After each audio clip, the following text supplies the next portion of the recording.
Hello again, YouTube. This is Derek, or Lycant101, and this video goes out to my subscriber Mega Monster Cookies. By the way, I love your name. It's incredibly original and quite funny. And you asked for my take on miniatures and tokens. So first things first, here's some tokens, just a little collection from Dungeons and Dragons 3.5. Just little tokens, so that way everyone can see just kind of what, if you had no idea what a token was. So, do I like miniatures and tokens? And do I use them? And when do I use them? So let's see. Do I like miniatures and tokens? Yes and no. You probably are asking, why yes and no?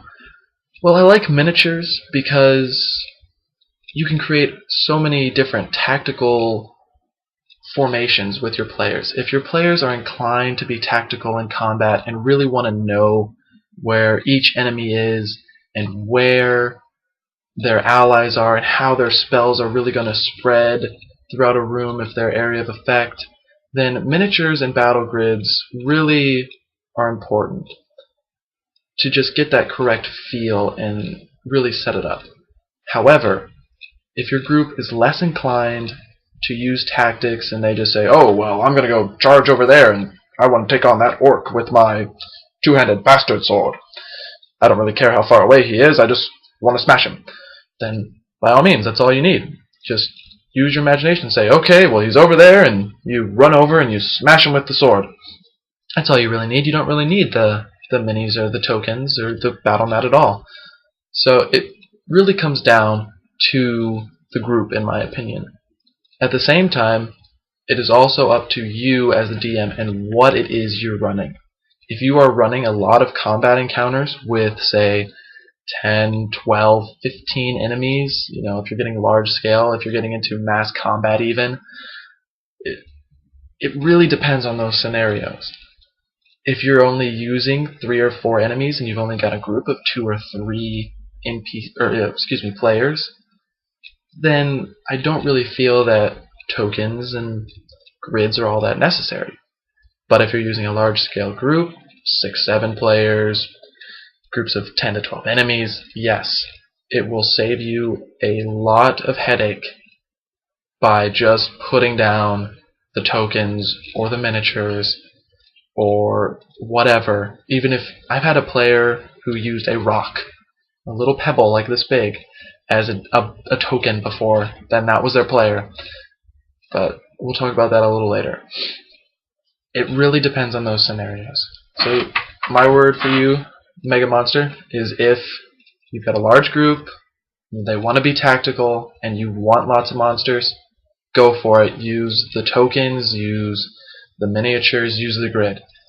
But if they're less inclined to be tactical and it's a smaller group, then you know, it really comes down to you if you want to use them. But I personally would not use it.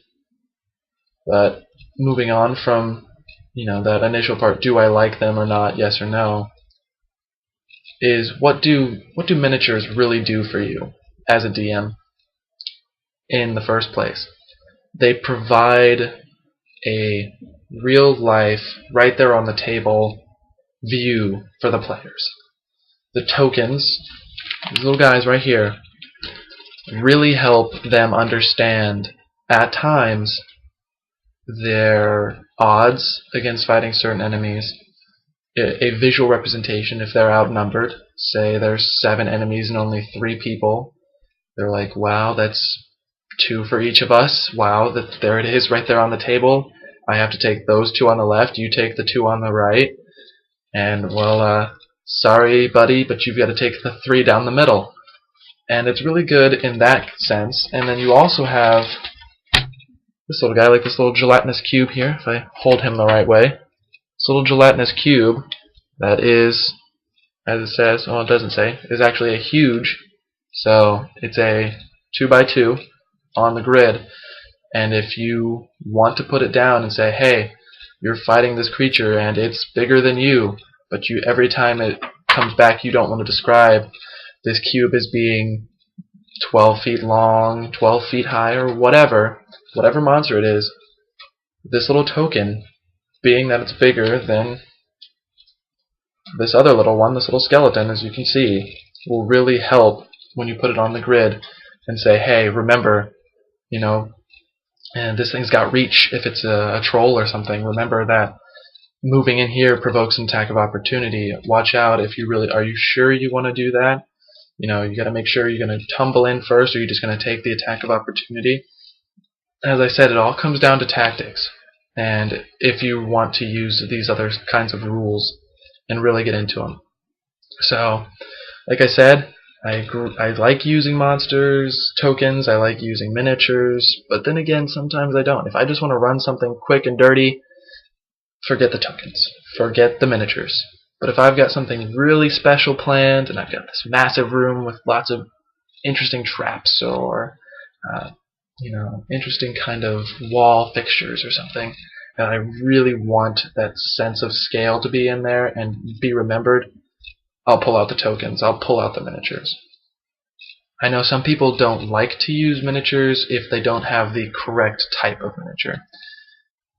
For example, let's say, oh well, here comes 6 skeletons, but when you open your drawer, you've only got 4 skeletal miniatures, and you've got a gnoll and something else. You know, maybe it's like a little half dragon or something. Really? That's all I've got? What do I do? That's gonna confuse the players. If I throw down 4 skeletons, a half dragon, and a gnoll, and say, oh, these are 6 skeletons, does that ruin the effect? Sometimes it doesn't. It all comes down to the players. Maybe you just say, oh, these are all skeletons, but this gnoll miniature, yeah, this skeleton looks a little different. You know, play it up. You know, maybe he's got a little more meat on his bones still, or maybe he has some kind of runes etched into his spinal column or something. So you can cover up these little indiscrepancies with something on the spot. But otherwise, what I feel is best is, you know, I've only got 6 monsters, or 6 skeletons, but I've only got 4 skeletals, miniatures, just grab the tokens. You know, there's bound to be a skeleton in there somewhere at one point. So, or, you know, it just is another kind of representation. So, miniatures, in my opinion, good and bad. Yes and no. Do I use them? How often do I use them? Depends on the group. Depends on the tactics of the group. I had in my previous group, they started off, they did not want the miniatures, they did not want the battle grid, but combat started to become a little more hectic as I got up to 7 players and had to start throwing larger amounts of enemies, and they would be like, well, where's this guy? I thought he was over here.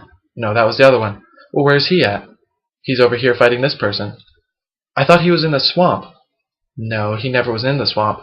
Oh, well, that changes things. Well, in that case, I want to do this. So, after that kind of incident started cropping up, we pulled out the battle mat, we pulled out the miniatures, we pulled out the tokens, and I said, look, we're going to give this a try. And from then on, they always asked, are we using the miniatures again? It really helped me figure out what I was going to do last time. And then they evolved a lot more tactics. So, if you're apprehensive about using the tokens or miniatures with your group, just kind of give it a try, let them figure out what they want, and it's up to the players really, or you. You know, it doesn't have to be one-sided, you or them. If you really want them, but they're not really so sure, have them give it a try. If you're unsure, but they feel it would help, give it a try. That's all I would say. So, this has been my take for Mega Monster Cookies on monster miniatures and good old tokens, and all these different kinds. Good old tokens. So I hope this has helped you out. If you have any other questions, Mega Monster Cookies, let me know. If you want to see any more videos, I'll try to put them up as soon as I can. And have a great day, and I will see you all around.